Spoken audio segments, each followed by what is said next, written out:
मैं विष्णु गोपाल, हिंदी अध्यापक, mother Athena school, Badaun.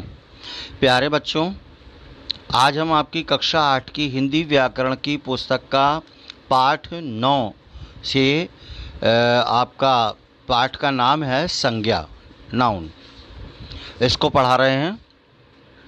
और संज्ञा जो ये आपका टॉपिक है, आपने पिछली कक्षाओं में भी पढ़ा है। छोटे क्लासों से भी ये संज्ञा पढ़ाई जाती है बच्चों को, और इसकी परिभाषा लगभग सभी बच्चों को याद होती है। आपको भी याद होगी। आइए इसकी परिभाषा को देख लेते हैं।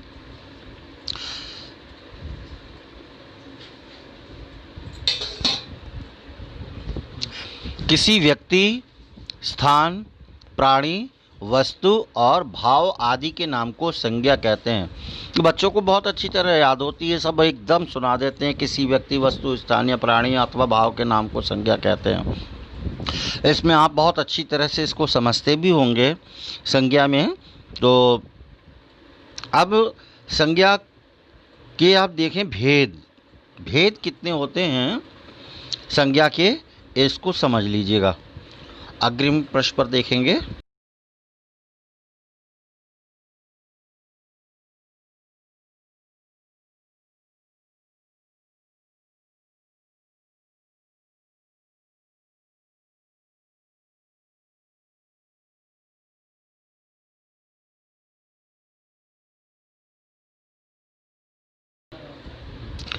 संज्ञा के भेद के अनुसार आप देखें, संज्ञा के 3 प्रमुख भेदों के बारे में आप पहले पढ़ चुके हैं। यहाँ हम उसके 2 अन्य भेदों की भी चर्चा करेंगे। इस प्रकार संज्ञा के कुल 5 भेद हैं। इसके अंतर्गत आप देख रहे हैं, एक आपको ये सारणी बना करके दी गई है, जिसमें दिखाई दे रहा है संज्ञा के भेदों में व्यक्तिवाचक संज्ञा, जातिवाचक संज्ञा और भाववाचक संज्ञा। ये 3 संज्ञाएं आपने पहले पढ़ी हैं। 2 अन्य भेदों के अनुसार भी 2 भेद आपको दिखाई दे रहे हैं, समूहवाचक संज्ञा और द्रव्यवाचक संज्ञा। तो इस प्रकार से हमारी कितनी संज्ञाएं हो गई? 5 संज्ञाएं। व्यक्तिवाचक संज्ञा, जातिवाचक संज्ञा, भाववाचक संज्ञा, समूहवाचक संज्ञा और द्रव्यवाचक संज्ञा। यद्यपि आप व्यक्तिवाचक, जातिवाचक, भाववाचक संज्ञा के विषय में जानते होंगे, समूहवाचक और द्रव्यवाचक आपको नई संज्ञाएं दिखाई दे रही हैं। फिर भी हम एक एक करके सभी संज्ञाओं के विषय में विस्तार से बात करेंगे। जिन संज्ञा शब्दों से किसी विशेष व्यक्ति, विशेष स्थान और विशेष वस्तु आदि के नाम का पता चलता है, उन्हें व्यक्तिवाचक संज्ञा कहते हैं। व्यक्तिवाचक संज्ञा की परिभाषा आप देख रहे हैं। ये व्यक्तिवाचक संज्ञा हम जिसको कहते हैं, उसकी आप परिभाषा, विशेष व्यक्ति, ध्यान दीजिए, विशेष व्यक्ति, विशेष स्थान और विशेष वस्तु आदि का नाम का पता चलता है। नाम का पता चलता है तो उन्हें हम व्यक्तिवाचक संज्ञा कहते हैं। देखिए उदाहरण से आपको क्लियर हो जाएगा। जैसे व्यक्ति, कोई विशेष व्यक्ति है, मदन गोपाल, श्री राम कृष्ण परमहंस, श्रीमती सरोजिनी नायडू, राहुल द्रविड़, श्री लाल बहादुर शास्त्री, क्योंकि ये इनके नाम हैं, व्यक्ति हैं और व्यक्तियों में विशेष नाम हैं, उनके नामों का पता चल रहा है, इसीलिए ये व्यक्ति विशेष हो गए और व्यक्तिवाचक संज्ञा के अंतर्गत आए। स्थान में भी विशेष स्थान शहरों के नाम इसमें दिए जा रहे हैं, और देशों के नाम भी होते हैं, नगरों के नाम, गांवों के नाम, मोहल्लों के नाम आदि। उनमें हम विशेष के नाम लेते हैं तो वो स्थान चले जाते हैं। जैसे मुंबई, चंडीगढ़, श्रीनगर, लद्दाख, भागलपुर, उज्जैन, रामेश्वरम और न्यूयॉर्क। तो देश भी हैं लद्दाख और न्यूयॉर्क, और इसके साथ शहरों के नाम भी हैं। ये विशेष हो गए स्थानों के नामों में। वस्तु, विशेष वस्तुओं के नामों के अंतर्गत व्यक्तिवाचक संज्ञा देखेंगे। रामचरितमानस, पुस्तकों में रामचरितमानस एक विशेष पुस्तक है। नंदन, चंदा मामा, महाभारत, ये विशेष पुस्तकों के नाम हैं, इसलिए इसे व्यक्तिवाचक संज्ञा कहेंगे। जातिवाचक संज्ञा आप देखें, जिस संज्ञा शब्द से उसके पूरे वर्ग अथवा जाति का बोध होता है।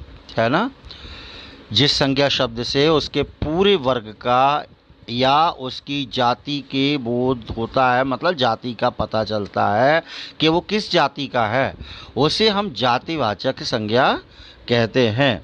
जातिवाचक संज्ञा के अग्रिम पृष्ठ पर हम चलते हैं और देखते हैं।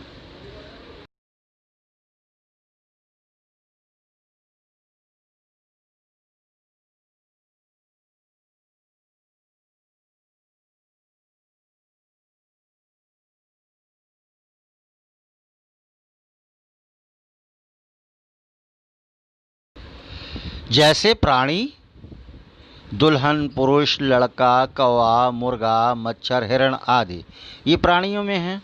जातिवाचक संज्ञा है, जाति का बोध हो रहा है। दुल्हन कोई भी हो सकती है, पुरुष कोई भी हो सकता है, लड़का, कौवा, तो ये उनके वर्गों का या उनकी जाति का पता चल रहा है।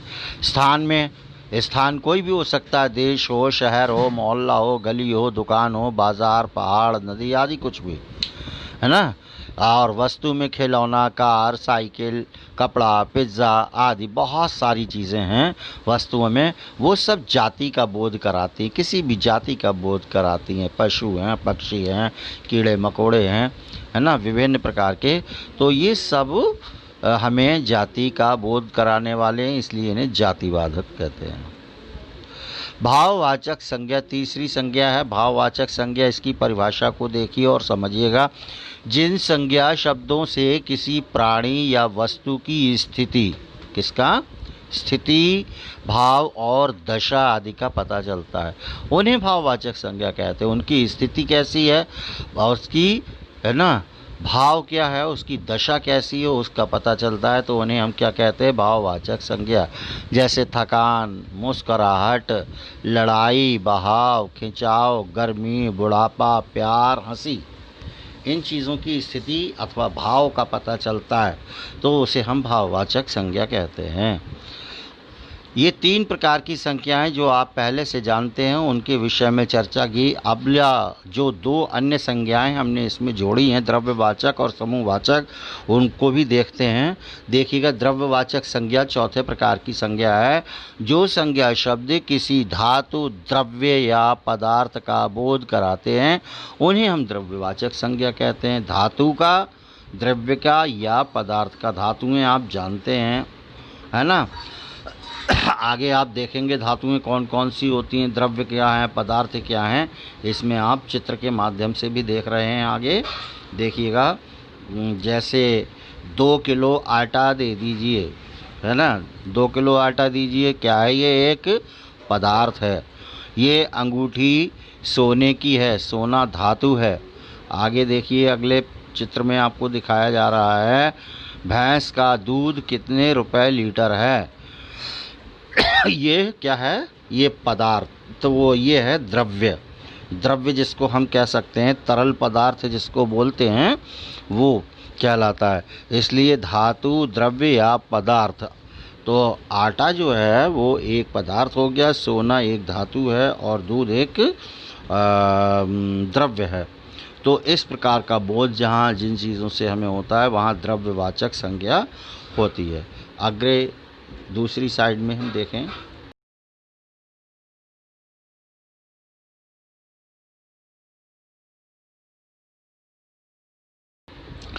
आटा, सोना, दूध वैसे तो संज्ञा शब्द ही हैं, लेकिन हम इन्हें गिन नहीं सकते, इन्हें नापना या तोलना पड़ता है।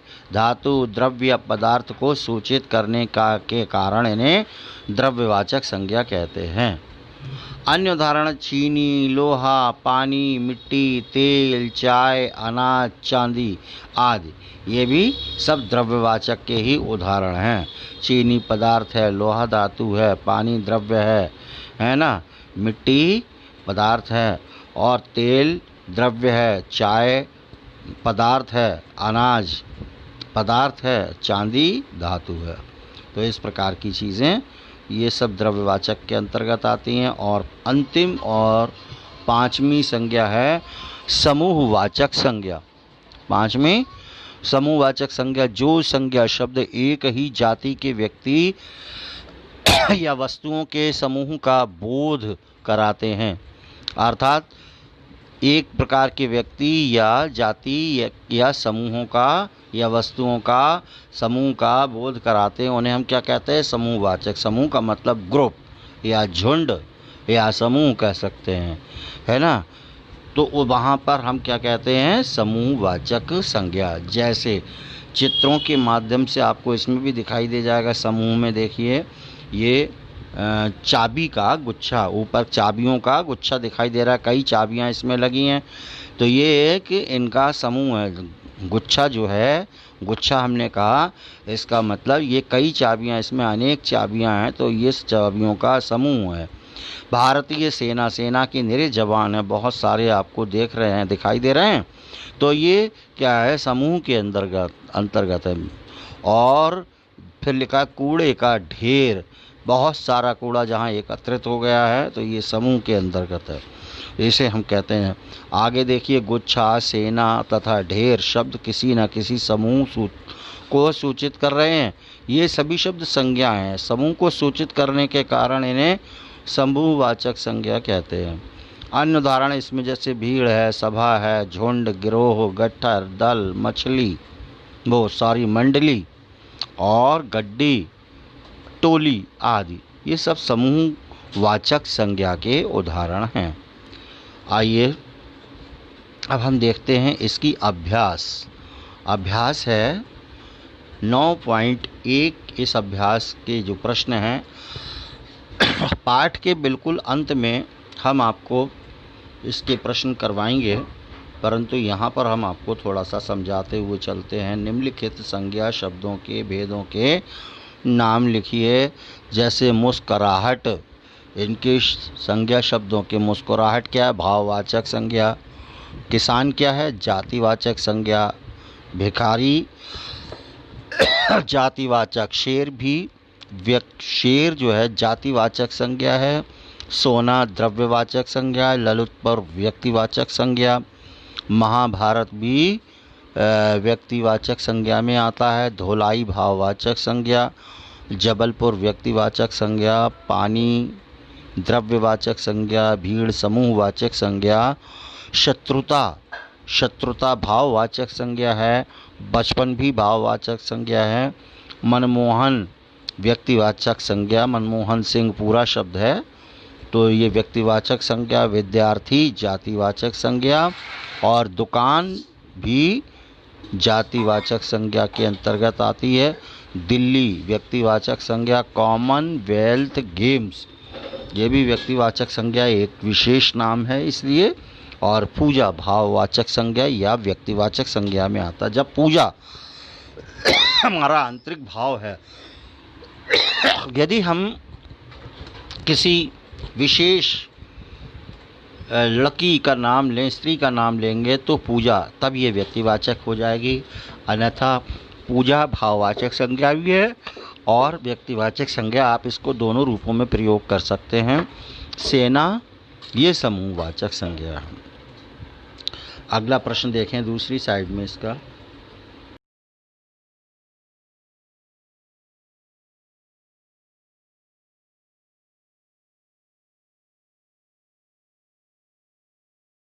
नीचे लिखे रेखांकित शब्दों के भेदों के सही विकल्प चुनकर के लिखिए। पहला वाक्य में लिखा है दूध में कुछ गिरा है। दूध में, ये रेखांकित किया गया है दूध में, तो ये कौन से प्रकार की संज्ञा है? चारों विकल्पों में से आप देखेंगे व्यक्तिवाचक संज्ञा है या जातिवाचक संज्ञा है, भाववाचक संज्ञा है या द्रव्यवाचक संज्ञा है। दूध तरल पदार्थ है, बहने वाला पदार्थ है, इसलिए इसे द्रव्यवाचक संज्ञा के अंतर्गत रखेंगे।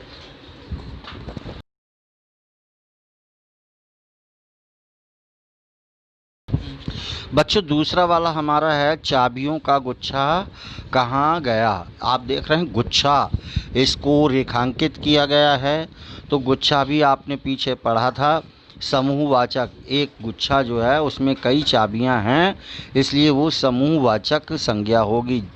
आप तो आपका तीसरा वाला गा खंड ही सही है। और तीसरे में देखें आप, ये मुंशी प्रेमचंद की कहानियाँ सबको अच्छी लगती हैं।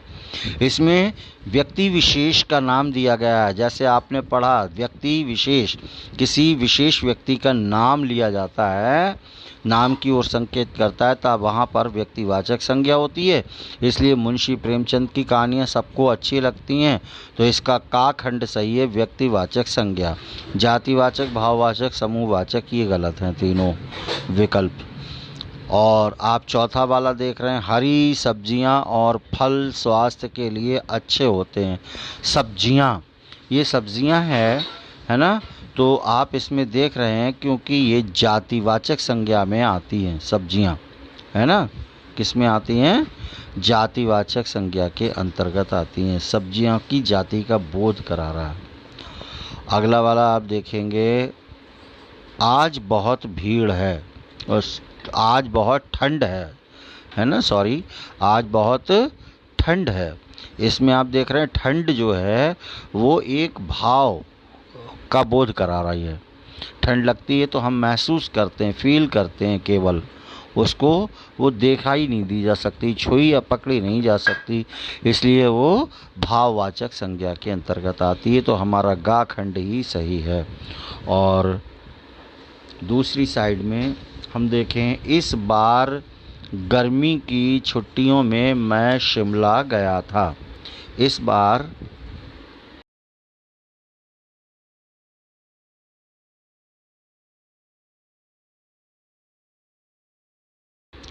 गर्मी की छुट्टियों में मैं शिमला गया था, तो आपने उसमें देखा शिमला, आपने देखा था कि शिमला जो है वो अंडरलाइन किया गया, उसको रेखांकित किया गया है। तो शिमला क्या है, एक स्थान का नाम है, विशेष स्थान का नाम है, इसलिए उसको व्यक्तिवाचक संज्ञा के अंतर्गत रखेंगे। तो इसका पहला वाला का विकल्प सही है, व्यक्तिवाचक संज्ञा। और आगे आप देख रहे हैं, कॉमनवेल्थ गेम्स में अनेक देशों के खिलाड़ी आए। कॉमनवेल्थ गेम्स में, ये गेम का नाम है, खेल का नाम है ना, तो इसमें खिलाड़ी आए, ये क्या है, जातिवाचक संज्ञा। कॉमनवेल्थ गेम्स, खिलाड़ी, चूँकि खिलाड़ियों को अंडरलाइन किया गया है, खिलाड़ी को, तो ये जातिवाचक संज्ञा, खिलाड़ी जातिवाचक संज्ञा के अंतर्गत आते हैं। तो हमारा खा खंड सही है। आठवां वाला देखें, आजकल लोग पीतल के बर्तन इस्तेमाल नहीं करते। पीतल, पीतल का मतलब धातु है ना, तो द्रव्यवाचक संज्ञा के अंतर्गत आएगी। धातु होती है जहाँ, तो पीतल धातु के बर्तन हैं, इसलिए द्रव्यवाचक संज्ञा घा खंड आपका सही होगा। अगला वाला आप देखें, रामलीला मैदान में बहुत भीड़ है। ये भीड़ भी जो है समूह में होती है ना, बहुत सारे लोग जहाँ इकट्ठे होते हैं, इसलिए इसका खा खंड सही है, समूहवाचक संज्ञा। और बच्चों की हंसी मन को मोह लेती है। बच्चों की हंसी मन को मोह लेने का मतलब, हंसी जो है वो अंडरलाइन है। क्या है, हंसी अंडरलाइन, रेखांकित है। तो खा खंड है भाववाचक संज्ञा। क्या है, भाववाचक संज्ञा हंसी। आइए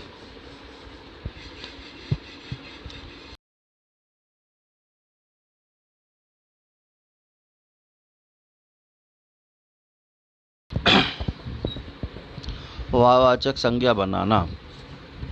भाववाचक संज्ञाएं दो प्रकार की होती हैं। नंबर एक, मूल रूप से भाववाचक संज्ञाएं, सुख, दुख, क्षमा, घृणा, सत्य आदि, ये भाववाचक संज्ञाएं हैं। अन्य शब्दों से बनी भाववाचक संज्ञाएं, बूढ़ा से बुढ़ापा, सजाना से सजावट और चलना से चाल, चोर से चोरी, इस प्रकार से हम संज्ञाएं बनाते हैं। भाववाचक संज्ञा शब्द चार प्रकार के, भाववाचक संज्ञा शब्द चार प्रकार के शब्दों से बनते हैं। जातिवाचक संज्ञा शब्दों से, सर्वनाम से, क्रिया से और विशेषण से। आइए एक एक के बारे में पढ़ते हैं। जातिवाचक संज्ञा से भाववाचक संज्ञा। कैसे बनाते हैं आप देख रहे हैं। जातिवाचक संज्ञाएं लिखी हुई हैं और उनसे बनी हुई भाववाचक संज्ञाएं सामने लिखी हुई हैं। जैसा आप देख रहे हैं, जाति से जातीयता, मित्र से मित्रता मैत्री, भाई से भाईचारा, गुरु से गौरव या गुरुत्व, मिठाई से मिठास। आप देख रहे हैं, कवि से कवित्व, युवा से यौवन, पुरुष से पौरुष या पुरुषत्व और वकील से वकालत, मानव से मानवता।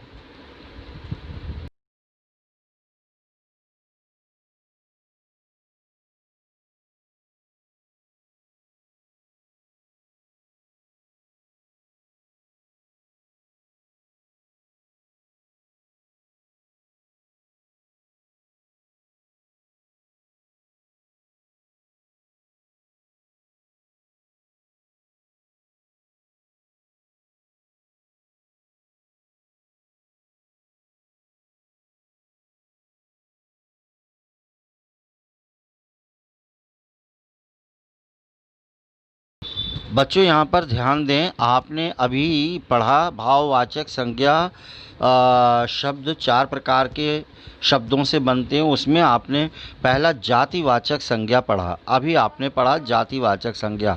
अब इसमें ये किताब की गलती है, बुक मिस्टेक है। आप नंबर 1 के बाद नंबर 2 आएगा, लेकिन यहाँ पर 3 लिखा हुआ है। नंबर 3, विशेषण से भाववाचक संज्ञा बनाना। इसमें ये गलती की है, जबकि किताब में दिया जातिवाचक संज्ञा शब्दों से, सर्वनाम से, क्रिया से और विशेषण से। तो इसमें विशेषण जो है वो 3 नंबर लिखा है, ये भी गलती है। और विशेषण सबसे बाद में लिखा है, सर्वनाम के बाद इन्होंने नंबर 2 पर दिया है ये। तो आप इसको नंबर 2 कर लेंगे और विशेषण से भाववाचक संज्ञा ये नंबर 2 पर ही रखेंगे, जो नंबर 3 पर आपको दिखाई जा रही, 4 पर दिखाई जा रही थी पीछे। तो यहाँ पर आप देख लीजिए, इसका जातिवाचक संज्ञा से भाववाचक संज्ञा बनाना और दूसरे नंबर पर है विशेषण से भाववाचक संज्ञा बनाना। देखिएगा, विशेषण और भाववाचक, हीन से हीनता, सूक्ष्म से सूक्ष्मता, लालची से लालच, चतुर से चतुराई या चतुरता, दयालु से दया, और आगे है आपका कंजूस से कंजूसी, सुंदर से सुंदरता सौंदर्य, लाल से लालिमा। और देखिए यहाँ पर हम इसको 4 नंबर के स्थान पर तीसरे स्थान पर रखेंगे, क्रिया से भाववाचक संज्ञा बनाना। ये 3 नंबर पर थी तो ठीक है, ये 4 नंबर पर कर दी गई है, लेकिन 3 ही नंबर पर क्रिया से बनाना। विशेषण उन्होंने 4 नंबर वाला पहले दिया है, तो 3 नंबर पर, जो 2 नंबर पर है हमने बताया, तो 3 नंबर पर क्रिया से भाववाचक संज्ञा बनाना। देखें, क्रिया या भाववाचक, चलना से चाल, बचना से बचाव, रोना से रुलाई, फिसलना से फिसलन, हंसना से हंसी, पुकारना से पुकार, हारना से हार और खेलना से खेल। और इसके बाद ये 5 नंबर तो इसमें आपने पढ़े ही नहीं है, क्योंकि संज्ञा 4 प्रकार से बनाने के लिए बताई गई है ना। भाववाचक संज्ञा 4 प्रकार के शब्दों से बनते हैं, तो ये 5वां है ही नहीं, इसलिए इसमें इन्होंने दिया है अव्यय से भाववाचक संज्ञा बनाना, है ना। तो सर्वनाम से इन्होंने नहीं बनाई है, सर्वनाम शब्दों से, जैसे तुम से तुम्हारा, मैं अपनी तरफ से आपको बता देता हूँ। तो तुम से तुम्हारा है, हम से हमारा, इस प्रकार के शब्द बन जाते हैं भाववाचक संज्ञा में। आप देखिएगा, ये अव्यय से भाववाचक संज्ञाएं बनाना, जैसे निकट से निकटता, दूर से दूरी और एक से एकता। तो बच्चों, अगर हम इसको देखें, जो 5 नंबर दिए गए हैं, इन्होंने 1 नंबर मिस किया है। तो अगर हम जातिवाचक संज्ञा से बनाना, सर्वनाम से बनाना, क्रिया से बनाना, विशेषण से बनाना और फिर अव्यय से भाववाचक संज्ञा बनाना, तो 5 प्रकार की हो गई। तो यहाँ पर हम 5 प्रकार की संज्ञाएं सीख चुके हैं। आप ध्यान दीजिए, आप इसमें अपनी नोटबुक पर अगर लिखेंगे तो 5 प्रकार की संज्ञाएं आप लिख लीजिए, भले ही पुस्तक में 4 प्रकार की दी गई हैं। तो अब मेरी बात को ध्यान से सुन लीजिए कि भाववाचक संज्ञा शब्द 4 प्रकार के ना होकर के आप देखें लिखेंगे 5 प्रकार के शब्दों से बनते हैं। भाववाचक संज्ञा शब्द 5 प्रकार के शब्दों से बनते हैं। नंबर 1 लिख लीजिएगा, जातिवाचक संज्ञा। नंबर 2, सर्वनाम से भाववाचक संज्ञा। नंबर 3 क्रिया से भाववाचक संज्ञा, नंबर 4 विशेषण से भाववाचक संज्ञा और नंबर 5 अव्यय से भाववाचक संज्ञा। तो इस प्रकार से संज्ञाएं 5 प्रकार के शब्दों से आपने बनाई हैं। आइए अब इसके बाद हम देखते हैं इसकी अभ्यास, और अभ्यास में आप देख रहे हैं 9.2 अभ्यास, उसके प्रश्न हैं।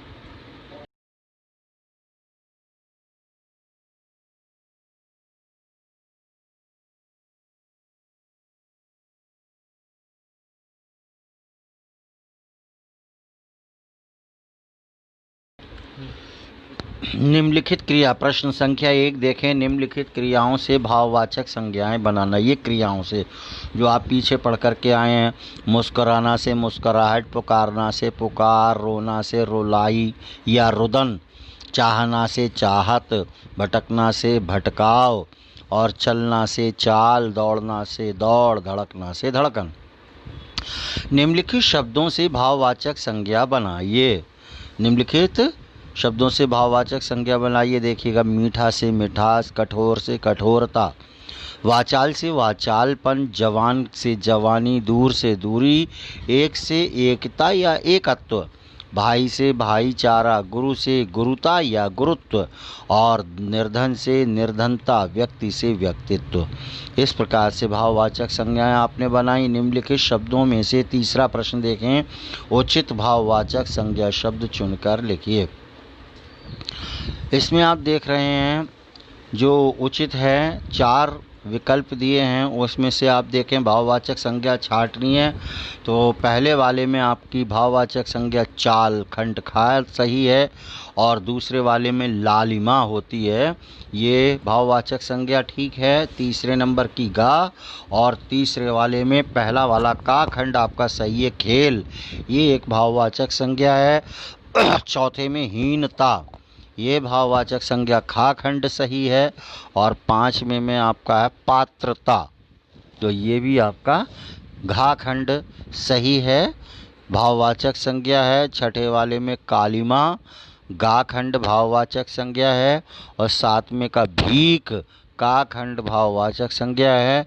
8वें का कवित्व, ये भाववाचक संज्ञा है आपका, और 9वें वाले में आप देख रहे हैं उछाल, ये भाववाचक संज्ञा है, और 10वें में आपकी दूसरी पशुता या पशुत्व कह सकते हैं, नहीं लिखा है तो इसमें पशुता, ये जो भाववाचक संज्ञा खंड खा है।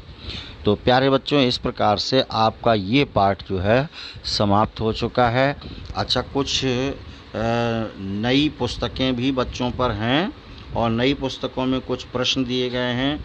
मैंने इसमें से आपके आगे जो प्रश्न बनाए हैं वो नई पुस्तक में जो भी प्रश्न होंगे उनके आंसर आपको उसके अंतर्गत मिल जाएंगे। परिभाषाएं वगैरह पूछी जाती हैं, जो कुछ भी होगा तो वो सब आपके इसमें आ जाएगा। आइए हम देखते हैं इसके प्रश्नोत्तर।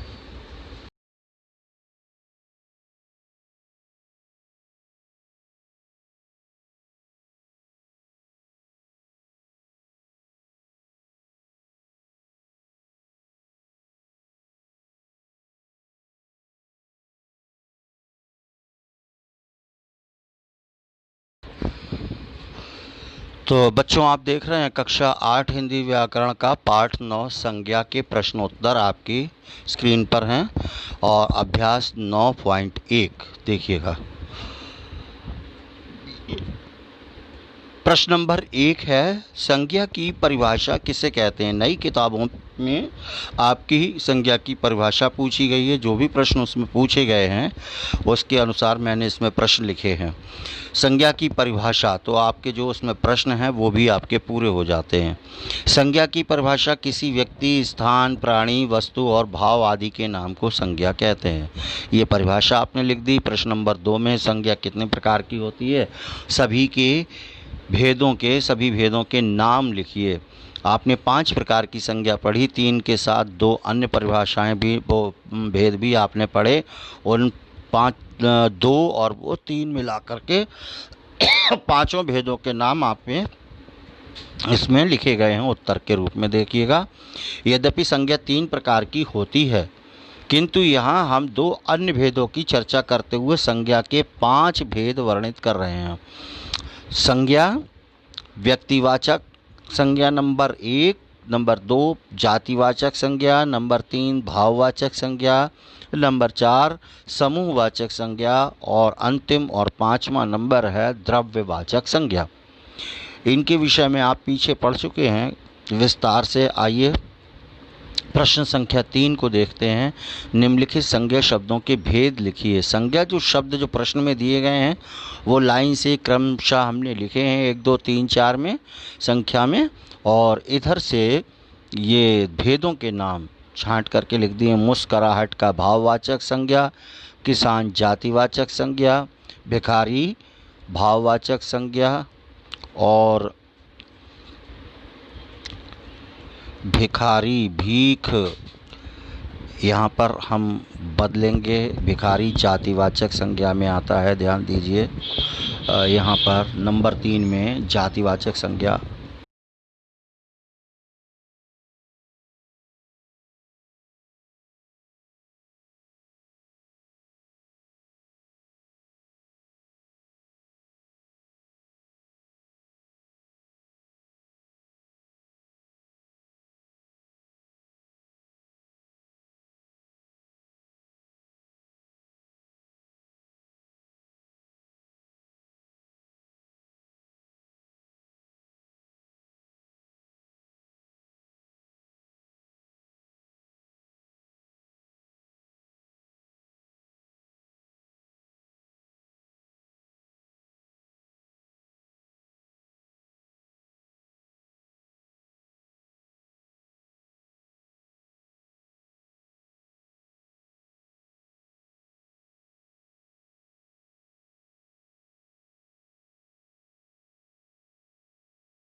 तो फिर देखिएगा, मुस्कुराहट भाववाचक संज्ञा, किसान जातिवाचक संज्ञा, भिखारी भी जातिवाचक संज्ञा और शेर जातिवाचक संज्ञा, सोना द्रव्यवाचक संज्ञा, ललितपुर व्यक्तिवाचक संज्ञा, महाभारत भी व्यक्तिवाचक संज्ञा, धुलाई भाववाचक संज्ञा, जबलपुर व्यक्तिवाचक संज्ञा, पानी द्रव्यवाचक संज्ञा, भीड़ समूहवाचक संज्ञा, शत्रुता भाववाचक संज्ञा, बचपन भी भाववाचक संज्ञा, मनमोहन सिंह व्यक्तिवाचक संज्ञा, विद्यार्थी जातिवाचक संज्ञा, दुकान जातिवाचक संज्ञा, दिल्ली व्यक्तिवाचक संज्ञा, कॉमनवेल्थ गेम्स व्यक्तिवाचक संज्ञा और पूजा व्यक्तिवाचक संज्ञा तथा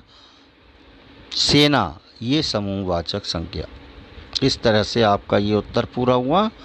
आप देखें अभ्यास 9.2 का चौथा प्रश्न, भाववाचक संज्ञा किसे कहते हैं? तो भाववाचक संज्ञा की परिभाषा उत्तर में हम लिख देंगे, जिन संज्ञा शब्दों से किसी प्राणी या वस्तु की स्थिति, भाव और दशा का पता चलता है उन्हें भाववाचक संज्ञा कहते हैं। 5वां देखें, भाववाचक संज्ञाएं किस प्रकार बनाई जाती हैं? जिस प्रकार बनाई जाती हैं उत्तर में देखेंगे, भाववाचक संज्ञा 5 प्रकार से बनाई जाती हैं। जातिवाचक संज्ञा शब्दों से भाववाचक संज्ञा, सर्वनाम से भाववाचक संज्ञाएं, विशेषण से भाववाचक संज्ञाएं, क्रिया से भाववाचक संज्ञाएं और अव्यय से भाववाचक संज्ञाएं। जो पुस्तक में मैंने आपको सही करके 5 प्रकार की उसमें 4 लिखी थी और उनका क्रम भी उल्टा था। यहाँ पर मैंने आपका क्रम सही करके 5 प्रकार की संज्ञाओं से भाववाचक संज्ञाएं बनाना बताया है। गृह कार्य देख लें। प्रश्न नंबर 1, निम्नलिखित क्रियाओं से भाववाचक संज्ञाएं बनाइए। ये आप ऊपर बना चुके हैं, हमने बताया है विस्तार से। मुस्कुराना, पुकारना, रोना, चाहना, भटकना, चलना, दौड़ना, धड़कना। तो ये आप समझ चुके हैं, आप बना लेंगे आराम से। जहाँ पर आपको कठिनाई आएगी पुस्तक से सहायता लेकर के भी आप काम कर सकते हैं। निम्नलिखित शब्दों से भाववाचक संज्ञाएं बनाना। मीठा, कठोर, वाचाल, जवान, दूर, एक, भाई, गुरु और निर्धन। ये भी अभी आपने पीछे विस्तार से पढ़ लिए हैं। इनसे भाववाचक संज्ञाएं आप बना चुके हैं। और प्रश्न संख्या 3 देखिए, व्यक्तिवाचक और जातिवाचक संज्ञा में अंतर बताइए। आप व्यक्तिवाचक संज्ञा की परिभाषा लिख देंगे और जातिवाचक संज्ञा की भी परिभाषा लिख देंगे, तो दोनों में अंतर स्पष्ट हो जाएगा। इस प्रकार से बच्चों आपका ये पाठ भी समाप्त हो गया है। तो आशा है आपको ये समझ में आया होगा। अगले वीडियो में हम आपसे व्याकरण के अगले पाठ के साथ मिलते हैं। तब तक के लिए जय हिंद, जय भारत।